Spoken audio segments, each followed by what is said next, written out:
Sorry, Tita Joy. Hindi ko sinasadya. Yan na lang ang aking nasabi matapos akong gisingin mismo ng aking Tita Joy dahil nandoon ako sa kwarto nila ni Tito Ven at kapwa kami ay nasa hindi karapat-dapat na sitwasyon ng magising. At wala ni sinuman sa aming dalawa ang pupwede pang may ipagmalaki sa isa't isa. At ang tanging natatandaan ko na lang ay tila ba isang bagong putahe ang sa akin ay inihain at ibang ruta ang aking napasok bago ako tuluyang makatulog.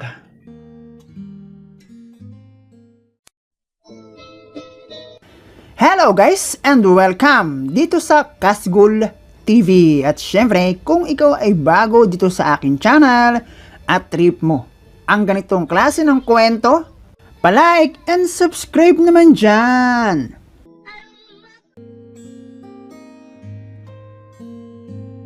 Idol, itago mo na lang ako sa pangalang Eric ng Pampanga.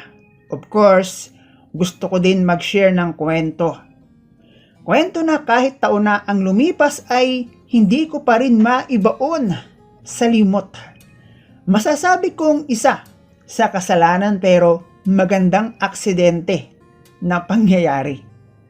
5 buwan matapos ikasal ang aking Tito Ven kay Tita Joy, muling sumampa ng barko si Tito Good for 6 months. Iyon din ang dahilan kaya nagkasundo ang mag-asawa. Bagamat bagong kasal ay 6 na buwan lang naman silang magkakahiwalay. Matagal lang seaman si Tito Ven. Kaya naman bago nakasal ay meron na rin siyang sariling bahay kung saan ay naiwan si Tita Joy. Maganda siya. At kung sa pagkain ay talagang mag-aasam ka rin ng ganoong putahe. At bagay nga sila ni Tito Ven.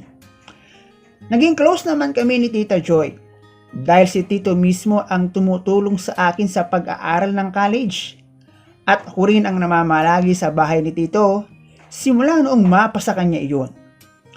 Meron akong GF at 3 taon na kami. At hindi ko na itatanggi na kabisado ko na ang lasa ng putahe meron siya. At ang ruta patungo sa kawalan. Halos 3 a week ba naman kami kung maggawa ng project na hindi angkop sa karamihan, lalo na kung hindi kasal.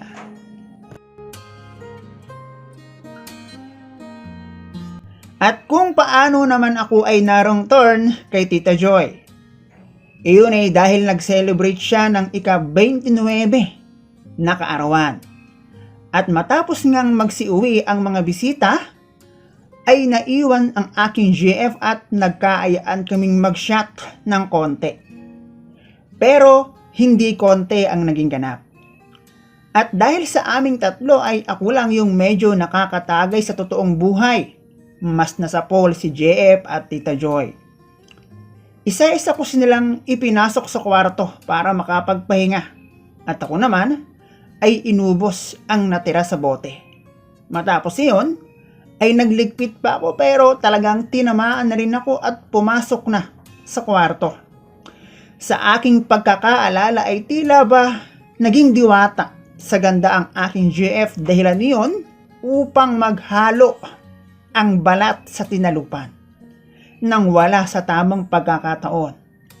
At tila ba kakaiba at sagana ang kabundukan at masukal ang Kebyang Tunnel na aking niruruta. Gaya nga ng aking nasabi na ay 3 taon na kami ni GF. At kabisado ko na ang pasikot-sikot at ang ruta patungo sa maling daan. At tila ba ako'y naliligaw ng sandaling iyon. At animoy iba ang lokasyon doon. Dahilan upang ako'y gumusto. Na kung bakit ganoon ay ang sagot ay aking nalaman matapos nga akong gisingin ni Tita Joy.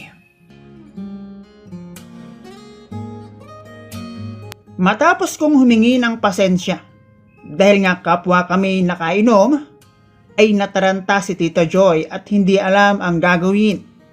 Nababahala siyang baka ang lahat ay malaman ni Tito Ven na maging sanhi ng kanilang paghihiwalay.